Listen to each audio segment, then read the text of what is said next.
The basic recipe I'm using for creamy corn and potato chowder, this one actually says cheesy. I probably won't use cheese in it.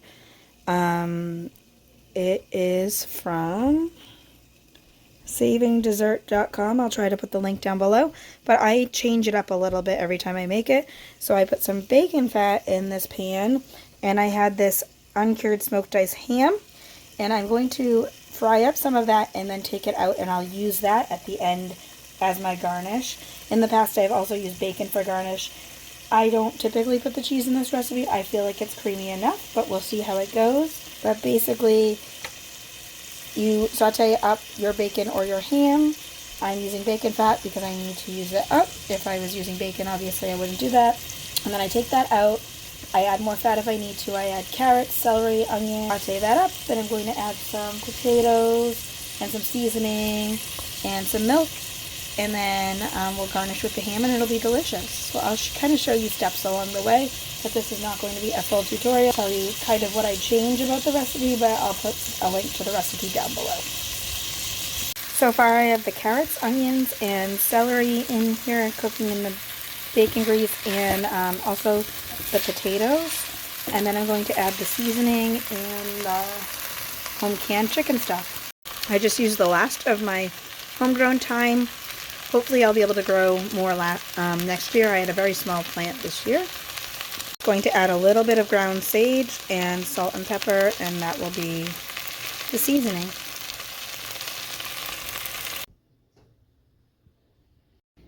So this isn't focusing for some reason.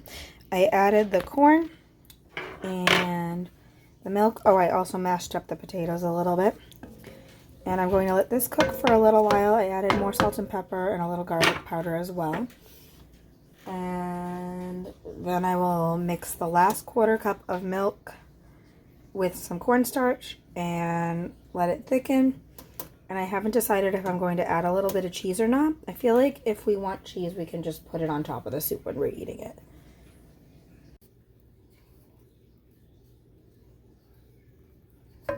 This week's breakfast, I am prepping a broccoli, ham, and cheddar quiche. I'm using this gluten-free Bisquick in place of regular Bisquick in a quiche recipe. And I'm also using macadamia nut milk instead of regular dairy milk, just because I have some that I need to use up. And some eggs, salt, and pepper. And I will bake this up. It is Monday, February 13th. I am sauteing up some onions and peppers. I'm going to use this pulled pork from Walden, kind of like carnitas. I'll add some cumin, garlic, and lime juice and brown it up in a pan with some olive oil. I'm going to make some rice, and we have pico de gallo and cheese and jalapeno slices. What else do we have? And sour cream, and we will make some carnitas bowls.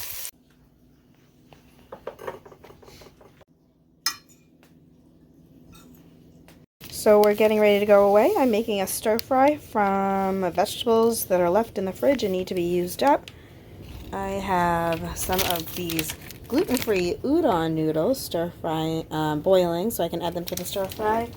I'm going to make up a quick stir fry sauce with some brown sugar, rice wine vinegar, soy sauce, fish sauce, and there's garlic in here.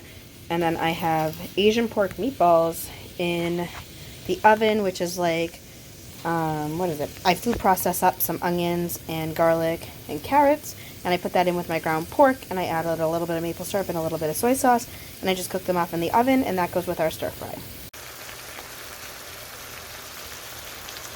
These udon noodles are really good. This is the closest I've had to a real Asian noodle, like a stir fry or udon noodle, in a long time. There's dinner before we leave for a vacation. It's kind of all the same color, but that's all right. So we have chicken drumsticks, sauteed cabbage, and some bacon fat with some seasoning. And this is a cilantro lime rice, but it's made out of lentils and veggies. And then I'm going to make my rice kind of like a Mexican rice. So I'm going to put sour cream, salsa, and jalapenos on top.